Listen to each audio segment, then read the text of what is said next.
so they give him the energy. Baby Bendo, bless me. Bless me. Baby, why you tempting me?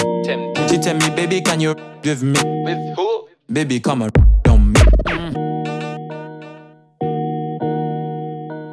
On est le 21 février, je suis entré de stage aux Émirats avant-hier. J'ai pris un petit jour de repos hier, mais tout de suite assez rapidement retour au charbon, même si la semaine va être assez light, pour après pouvoir récupérer et repartir sur un nouveau cycle. Deux choses importantes que j'avais programmées à mon retour. Première chose, les deux sont aujourd'hui. Première chose, c'est rendez-vous avec ma prépa mentale ce matin. Cet après-midi, rendez-vous avec le prépa physique. En préparation mentale, ça fait plusieurs mois que je travaille avec une nouvelle personne qui s'appelle Muriel. C'est un aspect, une dimension très importante de ma préparation. C'est quelque chose qui a je pense que vous le savez, qu'il y a une place assez importante dans le sport de haut niveau, de plus en plus importante, je pense. Et ça peut comporter des aspects vraiment très très différents. Quand on dit préparation mentale, pour moi, il y a vraiment plein de choses derrière. Et voilà, moi, ça fait déjà plusieurs années que je travaille ce domaine de mon côté en me faisant accompagner. Et pour moi, c'est comme les autres domaines de la performance, c'est-à-dire que si je vais chercher des gens compétents du côté technique, du côté physique, j'ai besoin de m'entourer de personnes compétentes du point de vue mental. Pour moi, quelque chose qui est très important pour performer dans le sport de haut niveau, c'est vraiment de bien se connaître, de savoir pourquoi on fait ça, enfin en ce qui me concerne, de savoir pourquoi je fais ça, parce que j'ai la conviction qu'au départ d'une compétition importante, quand tu es au départ des Jeux Olympiques et que ton envie c'est de remporter la médaille d'or, si t'es pas 100% aligné avec qui tu es, tes motivations, tes désirs les plus profonds, ça peut pas marcher. Alors ça paraît simple dit comme ça, mais je pense que c'est assez compliqué. Et donc ça nécessite d'être capable de faire une introspection assez profonde, de se regarder sans filtre et d'accepter qui on est et d'embrasser ses désirs. Et il y a quelque chose que j'ai retenu de mon cursus de prof de PS, c'est que l'affectivité est la clé des conduites motrices. Qu'est-ce que ça veut dire, ou plutôt comment je l'interprète? C'est-à-dire que notre affectivité, nos émotions, notre état affectif émotionnel influent énormément sur notre activation motrice, nerveuse, physique. Et je pense que vous l'avez tous déjà expérimenté quand on est angoissé, stressé, ou au contraire quand on est heureux, ou quand on expérimente différents types d'émotions. On n'a pas les mêmes sensations dans notre corps, on n'a pas le même contrôle de nos segments. Et pour moi, la première étape, c'est déjà être capable de ne pas mettre ça sous le tapis et être capable de bien le reconnaître. C'est-à-dire, ok, je suis stressé, mais c'est normal peut-être d'être stressé dans cette situation, ou ok, je suis excité, je ressens ça et j'en ai conscience. Et le fait de le reconnaître, de le savoir, ça apporte déjà une première forme de maîtrise sur la situation. Pour moi, l'idée, c'est vraiment pas d'essayer de lutter à tout prix et d'essayer de se retrouver dans un état optimal, mais c'est peut-être justement, dans un premier temps, d'être capable de reconnaître ses émotions, ce qui peut être assez difficile, notamment dans un contexte à fort enjeu, de compétition, etc. Bien entendu, après, pour se rapprocher d'un état optimal ou de quelque chose qu'on recherche, il y a des techniques, il y a plein de techniques de respiration, de visualisation, de ce qu'on peut appeler de la programmation neurolinguistique, où l'idée justement, ça va être de se créer les conditions d'un changement émotionnel. Mais voilà, pour moi, si je devais vraiment résumer ma démarche en préparation mentale, c'est de se dire comment mon affectivité et mes émotions peuvent constituer un atout, une ressource, quelle que soit la situation. Voilà, là je viens de terminer le rendez-vous avec Muriel. Pas trop le temps de souffler, ça a été assez long. Et après j'ai tout de suite rendez-vous avec le prépa physique. Donc là je me dirige vers l'INSEP. L'INSEP c'est un peu le temple du sport français dans le bois de Vincennes, où il y a beaucoup de sportifs de haut niveau, de champions français qui s'y préparent. Et donc je travaille avec un préparateur physique qui s'appelle Yann Morisseau, qui a bossé avec pas mal de disciplines différentes, mais qui bosse principalement avec le judo. Et une fois de plus, moi j'aime bien regarder un peu le CV, le pédigré des gens qui m'accompagnent, même si c'est pas le plus important. Et quand on voit les résultats du judo aujourd'hui, je me dis que c'est sûrement des gens compétents. Mais surtout, le plus important, c'est qu'il m'a été recommandé. J'ai bien aimé son discours. On s'est entendu sur l'approche à avoir. Et donc voilà, j'avance un petit peu comme ça. Là, je sais pas exactement à quelle sauce je vais être mangé aujourd'hui, mais je vais essayer de faire un peu des images et de vous montrer ça. C'est un pacte vite, nerveusement. Ouais. C'est parti? Ouais. Il y a à la fois l'aspect physique, mais il y a toujours l'aspect technique aussi qui est contraignant. Tu démarres quand je démarre? Voilà, tu démarres quand tu démarres. Par contre, dès que tu es là-haut, n'hésite pas à laisser reposer la barre. Ok. Tu me diras un peu la durée? Ouais, t'inquiète.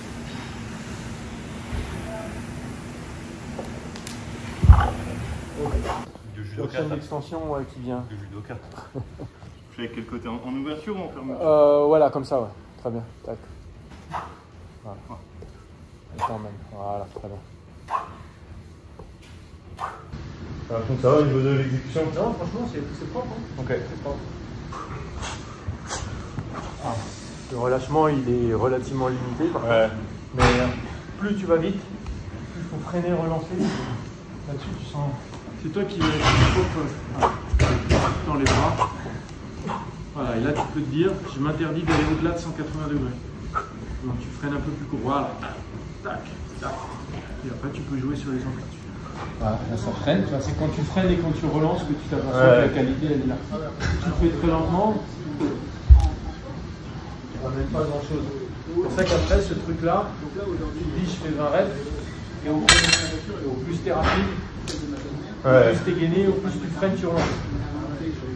Comme en course, c'est accélérer, décélérer, c'est pas tant la vitesse max qui est importante. Et là, tu vois si c'est intéressant pour toi. Non, ça me plaît bien, bah, comme les autres, comme sur la barre, tu sens bien la sollicitation et puis le transfert avec ce qui peut se passer sur l'eau.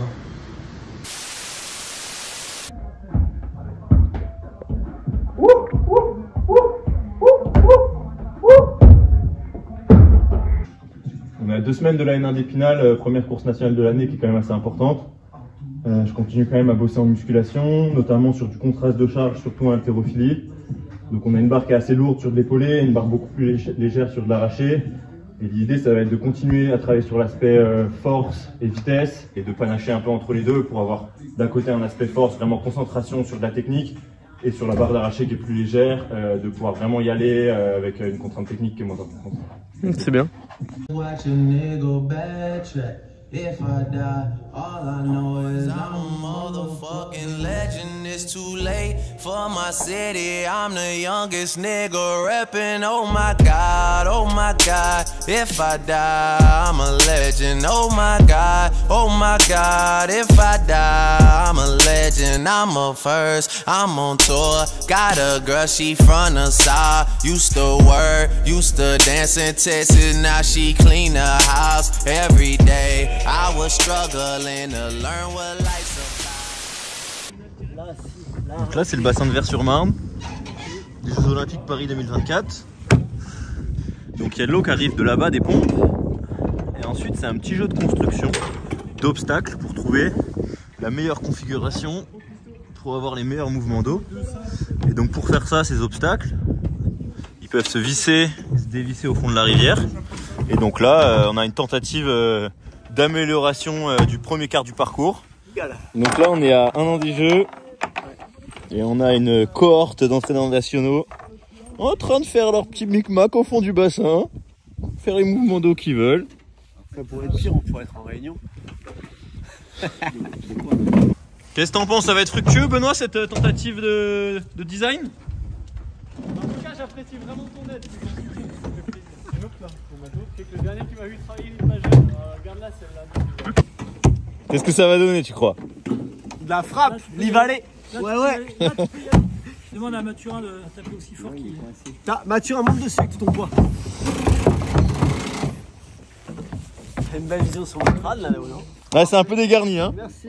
Faudrait penser à faire une petite opération en Turquie ou au Maroc. Qu'est-ce que t'en dis, Patrice? Vous avez fait du bon boulot, tu crois? Où ça? Bah là. Ah bah là, on fait de la merde. Départ à la N1 d'Épinal ce matin. On a un sport où on s'entraîne beaucoup et on fait peu de compétition, surtout l'hiver. Donc là, semaine de course, enfiler un dossard, aller chercher des chronos, c'est assez excitant. Et pour moi, enjeu tout particulier sur cette première compétition nationale, parce que je dois valider ma place aux sélections équipe de France fin avril. Tous les membres de l'équipe de France de l'année précédente, junior, senior, moins de 23, sont sélectionnés d'office pour les sélections équipe de France. Mais les gens comme moi, qui n'étaient pas dans les collectifs, doivent valider leur place. Et chez les kayaks senior, il y a seulement 2 places à Épinal. L'idée, c'est vraiment de valider ça dès maintenant. La sélection est assez resserrée, on est quand même quelques clients à vouloir aller le chercher, donc il va falloir bien serrer la vis sur la course du samedi. Et c'est chose faite sur cette course du samedi, sans être brillant, j'arrive à bien naviguer et je prends donc le 2e quota, synonyme de ticket pour les sélections équipe de France qui auront lieu fin avril, contrat rempli. Fin de la première journée de compétition, un peu de récup et j'ai pas fait trop d'images parce que j'étais bien focus et il y avait quand même pas mal de pression avec cette histoire de sélection. Donc maintenant c'est chose faite, je vais pouvoir me concentrer sur la journée de demain. Bravo aussi à Mathieu Biazizo qui gagne la course, prend l'autre quota et puis voilà, fait le show devant à la maison devant son public. Et puis deuxième chose à noter qui me fait très plaisir. Aujourd'hui, médaille de Martin Dougou, partenaire d'entraînement, qui prend une médaille sur la course nationale d'aujourd'hui. Et Noé Perrault, partenaire d'entraînement, qui va aussi chercher un quota grâce au quota moins de 23 pour les sélections fin avril. Donc voilà, on est sur la bonne voie, let's go! Donc là, ce que vous voyez, c'est la course du deuxième jour du dimanche, qui n'avait pas d'enjeu si ce n'est une course de National 1. Et ça a très bien démarré pour moi puisque je remporte la manche de qualification en faisant vraiment une navigation sereine, maîtrisée. Donc j'avais à cœur d'accélérer sur la manche de l'après-midi pour faire une grosse performance en finale. Malheureusement, comme vous pouvez le voir, c'est sorti de la route dès les portes 4-5. Donc voilà, ça permet de rester bien vigilant. Donc voilà, je reste un peu sur ma faim, je vous laisse avec ça. Et puis ça me donne un peu de grain à moudre à l'entraînement jusqu'à la prochaine course nationale qui aura lieu début avril à Pau. Rendez-vous là-bas. Auditeurs et spectatrices, applaudissez ce charismatique pratiquant du rap magique. Je marche dans la ville, un Walkman et un pack de pile pour pas être en panne dans la cabane en 4. Kidnapping, assise dans la banane au chaos. Je croyais que j'allais sortir du ring au premier chaos. Bien que tu es sorti en... 3